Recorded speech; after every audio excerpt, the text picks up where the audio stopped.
10 taon na ang nakalipas, magmula nang makahanap ng gamot sa sakit na naging pinakamalaking banta sa sangkatauhan.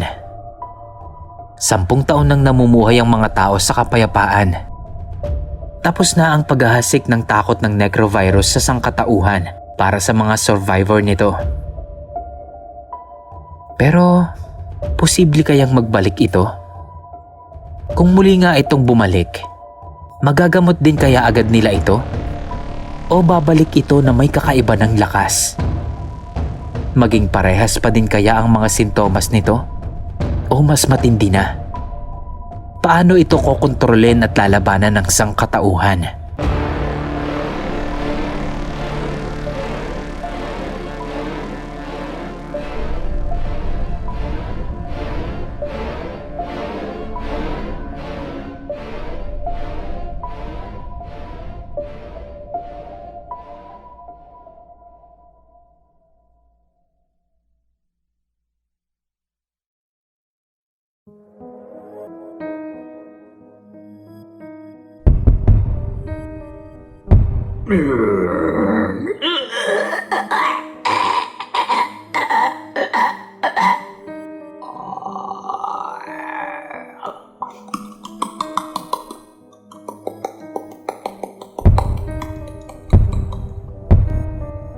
Mga ungol at kalabog na nililikha ng mga nilalang na nasa labas ng unit ni Rice. Sa tunog ng mga yon, ay mukhang dalawa yung gumagawa ng ingay na yon. Yun yata yung dalawang nakaabang kanina sa labas, sa isip-isip ni Rice. Mukhang alam na nilang may tao dito, sabi ni Christine habang nakaupo sa kama at yakap-yakap ang unan ni Rice. Pero paano? Wala naman tayong ginagawa.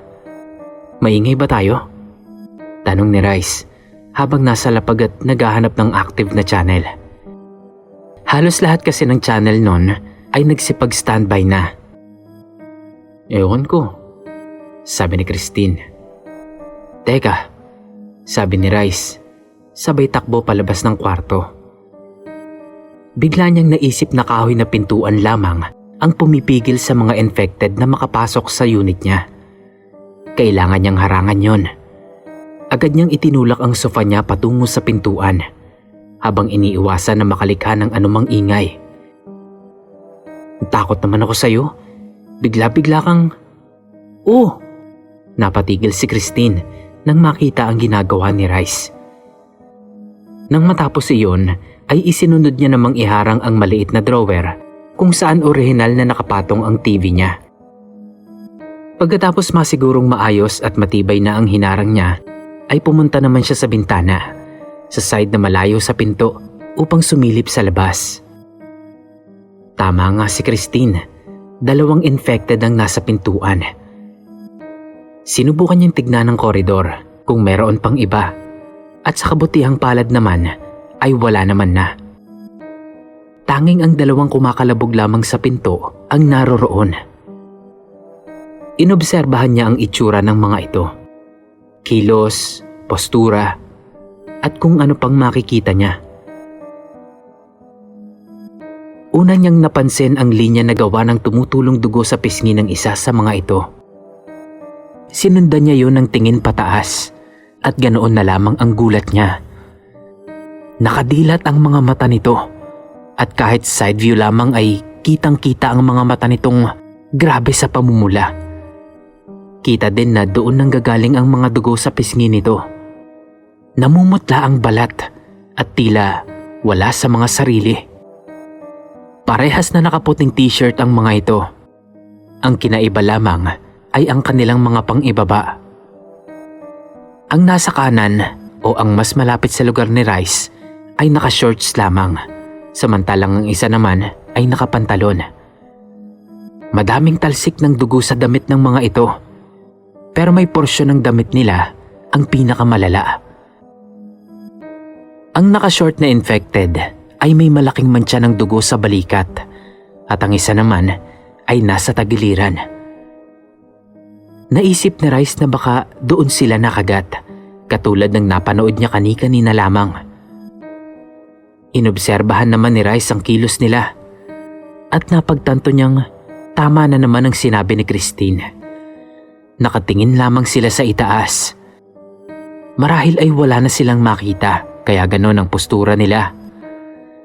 Nakatingin lamang sila sa itaas at paminsan-minsan ay iniuuntog ang kanilang mga ulo sa pinto at pader.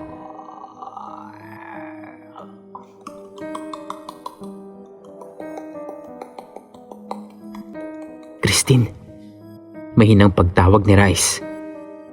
Yes? Sagot ni Christine. Nakikita mo ba yung panungkit ko dyan? Nasa may tabi lang ng lagayan ng payong. Pabalong na sabi ni Rice nang hindi tinatanggal ang tingin sa mga infected. Andito. Bakit? Sagot naman ni Christine. Pakiabot naman. Pakikuha na din yung isang baso na babasagin. Sabi ni Rice. Bakit? Anong gagawin mo? Tanong sa kanya ni Christine. Basta, pasuyo na lang. Sagot ng binata. Unang kinuha ng dalaga ang panungkit at agad niyang ibinigay yon kay Rice. Pagkatapos ay pumunta naman siya sa kusina.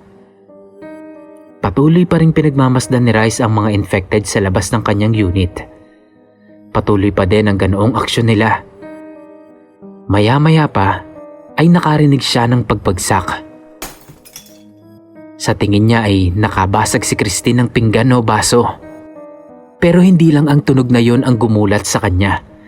Pati na rin ang reaksyon ng mga infected sa nalikhang ingay. Sa unang 3 segundo ay tumigil ang mga ito sa pagkilos. Maya-maya pa ay mas naging aktibo na ang mga ito. Lumakas at dumalas din ang pagkalampag nila sa pinto. Diretso na din ang direksyon nila sa tingin nilang pinagmumulan ng ingay. Rice, sorry, sabi ni Christine. Shh! Pagpapatahimik naman sa kanya ni Rice. Naka-side view siya, kaya alam niyang nakita siya ni Christine. Ito na yung baso. Sabi ni Christine sa pinakamahinang boses na kaya niya, sabay abot ng baso kay Rice. Okay, thank you. Sagot naman ng binata na hindi pa rin tinatanggal ang tingin sa mga infected. Unti-unting binuksan ni Rice ang sliding window. Maliit lamang ang bukas nun, saktong magkakasya lamang ang baso at ang kamay niya. Total ay nasa dulo naman siya. Ipinasya niyang doon na lamang ihagis ang baso sa sulok ng koridor, sa harap at kanang bahagi ng bintana. Pero para maging maayos ang landing ng baso at hindi yun tumama sa rehas ng bintana, ay kailangan niyang ilabas ang kanyang kamay. Rice, anong ginagawa mo? Impit na patanong ni Christine. Hindi niya na nagawa pang sagutin ng dalaga dahil na rin sa kaba at takot na kanyang nararamdaman at kailangan niya rin kasing mag-focus sa ginagawa. Dahan-dahan niyang inilabas ang baso at ang kanyang kamay. Pasalit-salit siya ng tinitignan dahil inaabangan niya rin ang kilos ng mga infected at tinitignan niya ang progreso ng kamay niya. Ayaw niyang makalikha ng panibagong ingay na magagawa ng pagdikit ng baso sa rehas. Sa wakas at handa na, inihagis niya na ang baso sa target niya at agad nang ipinasok ang kamay. Pagbagsak ng baso ay agad itong nabasag at naglikha ng umaalingaw-ngaw na ingay. Agad na inobserbahan ni Rice ang magiging aksyon ng dalawang infected. Tulad kanina, sandali silang natigilan. Waring pinoproseso pa sa isip nila kung saan nanggaling ang tunog na yon. Sa tansya ni Rice ay 2 segundo lamang silang natigilan nang biglang sumugod ang dalawang infected papunta doon sa sulok kung saan niya ibinato ang baso.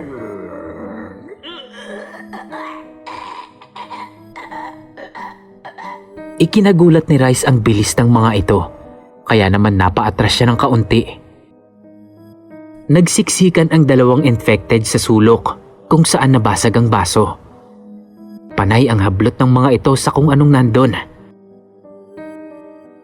Maya-maya pa ay tumigil na ang dalawa. Marahil naisip nila Kung nakakapag-isip man sila, na wala naman talagang kung ano doon. Tumayo ang nakapantalon at naglakad. Tumigil ito sa tapat ni Rice at muling tumingin sa itaas. Samantalang ang infected na nakashort naman ay nandoon pa rin sa sulok at parang nag-aabang.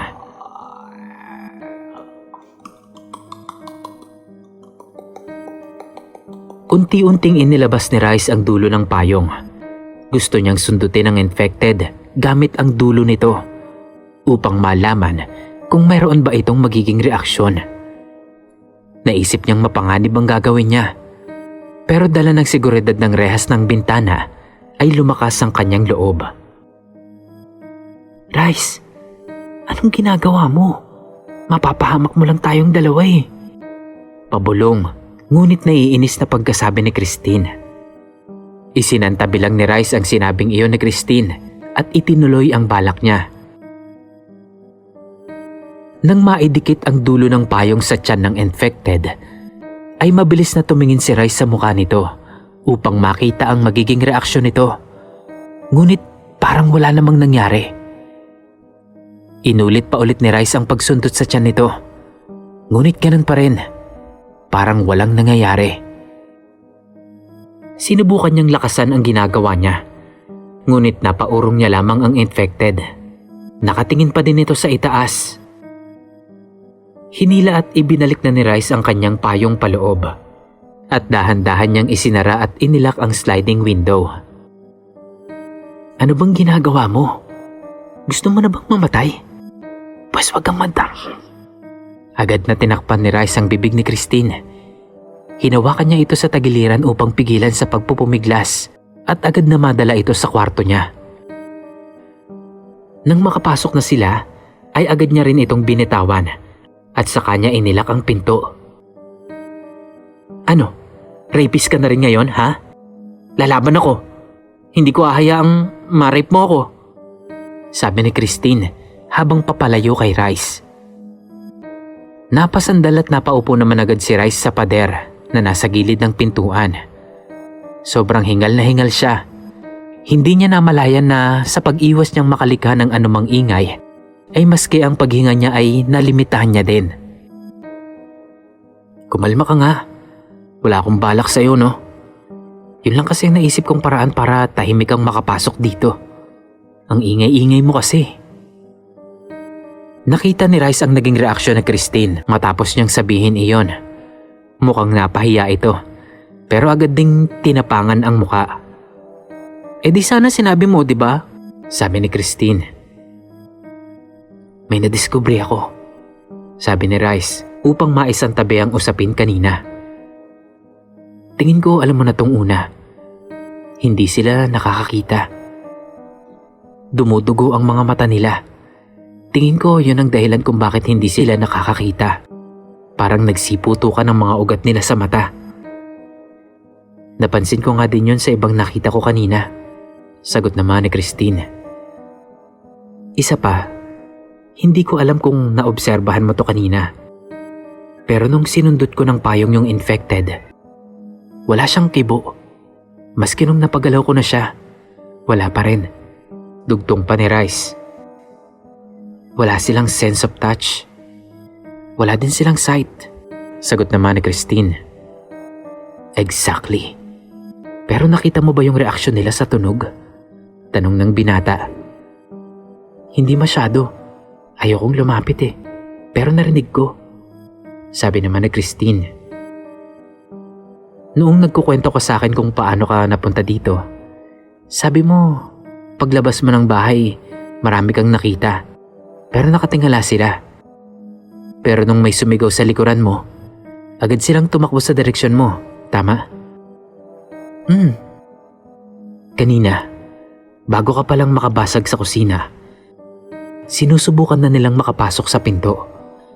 Pero nung nakabasag ka, nakalikha yun ng ingay, tama? Tumango-tango lamang si Christine, tanda ng pagsang-ayon dito. Bigla silang tumigil nun sa pagkalabog sa pinto. Mga 3 segundo rin siguro yun sa tansya ko. Pagkatapos nun, bigla silang naging agresibo. Agad silang nagkakalabog ulit sa pinto, pero mas agresibo na. Paglalarawan pa ni Rice. Pagkabagsak naman ng baso, naglikha din yun ng ingay. Natigilan ulit sila, mga 2 seconds. Then agaran silang pumunta dun sa pinagbagsakan ng baso.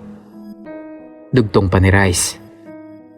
So sinasabi mo na nagiging aggressive lang sila tuwing may naririnig sila? Sandaling nag-isip si Christine. Of course, no sense of touch, no vision, heightened sense of hearing, smell and taste. Dagdag pa nito. Pero hearing pa lang ang nakukumpirma nating meron sila, sabi ni Rice. Malalaman din natin yon. Sa ngayon, sulitin muna natin habang may kuryente pa. Mawawala din to sa mga susunod na araw, sabi naman ni Christine. Maganda na muna tayo ng mga gamit natin.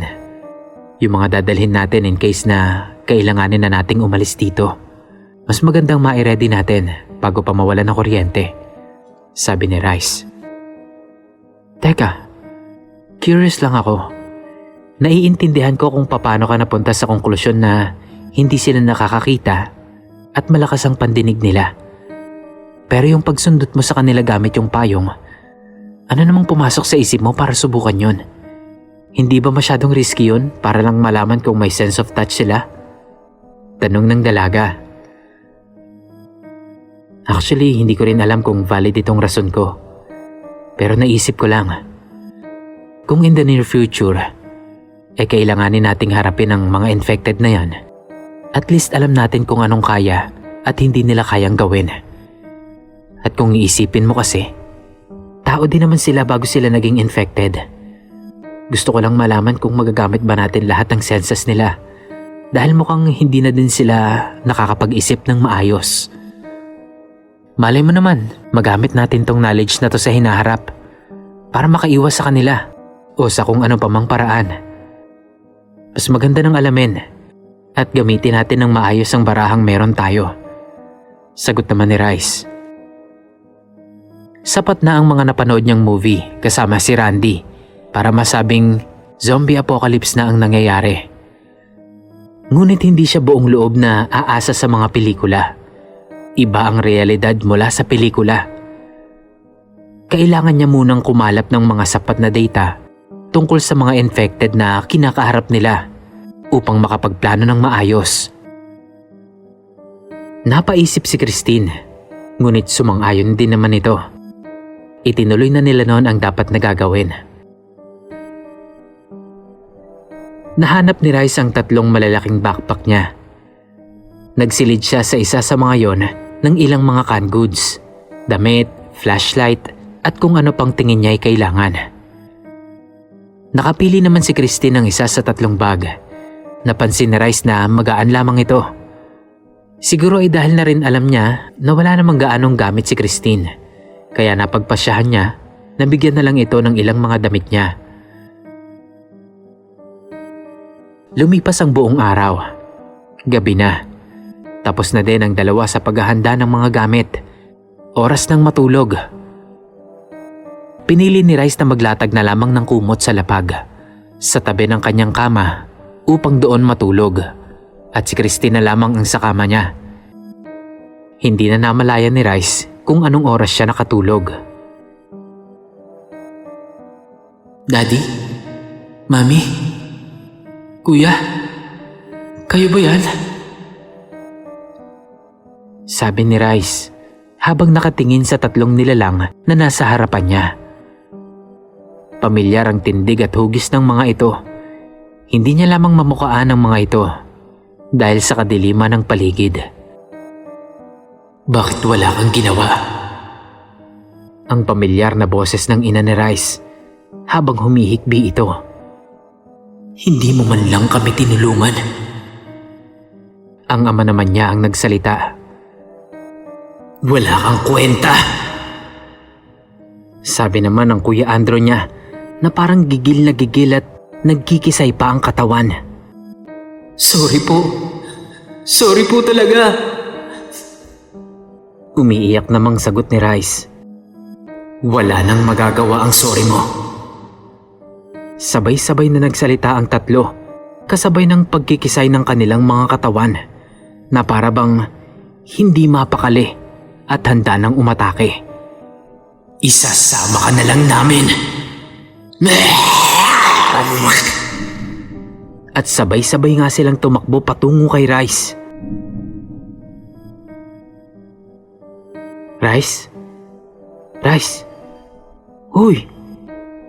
Narinig niyang boses ng tumatawag sa kanya habang pinipilit na kumawala sa nakadagan sa kanya. Figura lamang nito ang nakikita niya sa kadiliman ng paligid. Rice, bibitaw ako. Pero wag kang mag-iingay ha. Andyan lang sila sa labas. Si Christine pala. Ginigising siya ng pabulong. Tumigil na si Rice sa pagpupumiglas. Hudyat na kumalma na siya. Anong nangyayari? Tanong ni Rice. Nakapasok sila. Hindi ko alam kung paano. Pagkagising ko, lalabas sana ako para mag-CR. Pero natigilan ako sa isang ungol. Malapit lang sa pinto. Sumilip ako sa peephole. Pero natigilan ako kasi nasa harap na mismo ng pinto yung infected. Sabi ni Christine. Biglang nakaramdam ng kaba si Rice. Ano nang gagawin nila ngayon? Paano na ang mga susunod na araw? Hanggang kailan kaya sila makakatagal sa ganito? Ano kaya ang naghihintay sa kanila sa labas? Pero mamaya niya na dapat isipin ang mga bagay na yan. Dapat muna silang makaalis dito. Anong iniisip mo? Tanong sa kanya ni Christine. Trap tayo dito sa kwarto. At ang tanging naiisip ko lang para makaalis ay ma-distract sila. Kapag nangyari yon, may chance tayong makaalis kapag na-attract sila dun sa ingay. Sabi ni Rice. Bakit kailangan pa tayong umalis? Mas safe tayo dito. Mamamatay lang tayo kapag pinilit nating lumabas. Pagrarason naman ni Christine. Mamamatay naman tayo sa gutom dito. Nakalimutan mo na ba? Nasa sala yung mga gamit natin. Sabi naman ni Rice. Ay shit. Kainis naman oh. May ideya ka ba? Paano tayo aalis? Tanong ni Christine. Meron lang tayong dalawang pagkakataon. Yung bumbilya ng lamp, pati na yung sa ceiling. Ipang-didistract natin yon. Pero dapat maiba to at mabasag natin yon sa kabilang sulok ng sala. Yung malayo sa pinto at sa mga bag natin. Sabi ng binata. Ako nang bahala sa pagbato. Magaling ako dyan. Sagot naman ni Christine sabay thumbs up. Ready na? Tanong ng dalaga. Sige. Si Rice ang tagabukas ng pinto habang si Christine naman ang magbabato. In place pa din naman ang chain lock para kung sakaling magkamali sila ay hindi sila mapapasok ng mga infected. Unti-unting binuksan ni Rice ang pinto at sa kabutihang palad naman ay malayo sa kanila ang mga infected. Game, ibabato ko na in 3. 1. Parang kinakabahan si Rice. 2. Parang may hindi magandang mangyayari. 3. Sa pagkagulat ni Rice, ay naisara niya agad ang pinto. Dinig na dinig nila ang pagputok ng mga barel. Tama, mga putok iyon ng barel at sabay-sabay na nagpuputukan ng mga yon. Sumilip si Rice sa peephole at nakakita siya ng 2 taong nakasuot ng kakaibang outfit. Parang yung mga nakikita niya sa palabas na naka full body white plastic gear. Katulad ng mga nasa movies na merong infection outbreak. Ang isa ay bumabarel at ang isa naman ay may flamethrower na sinusunog ang mga patay na. May tao sa labas. Matutulungan nila tayo. Wika ni Rice sa saya na kanyang nararamdaman. Patingin nga. Sabi naman ni Christine na agad pumalit sa pwesto ni Rice upang makita ang mga nasa labas. Nakita ni Rice kung papaanong nagbago ang mukha ni Christine, na ngayon ay nagpapakita na ng pagkabahala at takot. Nanlaki ang mga mata nito at parang namutla. Agad na tinanggal ni Christine ang pagkakalak ng kadena sa pinto at mabilis na hinila si Rice papasok sa kabinet niya. Magkasya naman sila dahil ito yung uri ng cabinet na may malaking space para sa mga nakahanger na damit. Kakaunti na lamang din ang mga damit niyang natitira dahil sa pag-iimpake nila kagabi, kaya nagkasya silang dalawa doon. Nakikita din nila mula sa loob ang nangyayari sa labas dahil ang style ng pinto na yon ay tulad ng sa isang lumang cabinet. Anong meron? Ano ka ba, matutulungan nila tayo? Pilit na hinihinaan ni Rice ang kanyang boses. Decontamination team yan. Papatayin at susunugin nila kung sino mang ma-expose sa sakit. Kasama tayo doon. Tingin ko, kung anumang sakit ang kumakalat ngayon, masyadong malala at apektado na ang nakararami. Paliwanag ni Christine. Bakit mo tinanggal yung lock? Naiinis namang tanong ni Rice. Biglang bumukas ang pintuan ng kwarto niya at kitang-kita nila ang dalawang nakasut na pumasok doon. Tinitignan ang buong kwarto. Bigla namang kinabahan si Rice. Ang pintuan lamang ng kabinet ang pumuprotekta sa kanilang dalawa ngayon. Yun lamang ang pumapagitan sa kanila at sa dalawang armadong tao na nasa labas. Iniangat ng dalawa ang kama upang makita kung meron bang nasa ilalim nito. Nang masigurong wala, ay nalipat ang atensyon nila sa kabinet na nasa harapan nila. Alam ni Rice na nakatingin ang dalawa kung saan sila nakapwesto. Parang sasabog ang dibdib ni Rice noon dahil sa tensyon. Habang si Christine naman ay hindi namamalayang mahigpit na ang pagkakahawak sa kamay ni Rice. Parehas silang naghihintay sa mga mangyayari. Parehas na pigil-pigil ang paghinga. Papalapit na ng papalapit ang dalawang nakaputing suit. Nakatutok ang baril ng isa sa kabinet kung nasaan ang dalawa. Samantalang ang isa naman ay akmang bubuksan na ang kabinet. Nakahawak sa handle ng pintuan ng kabinet ng isa at ang isa naman ay tumango sa kasama.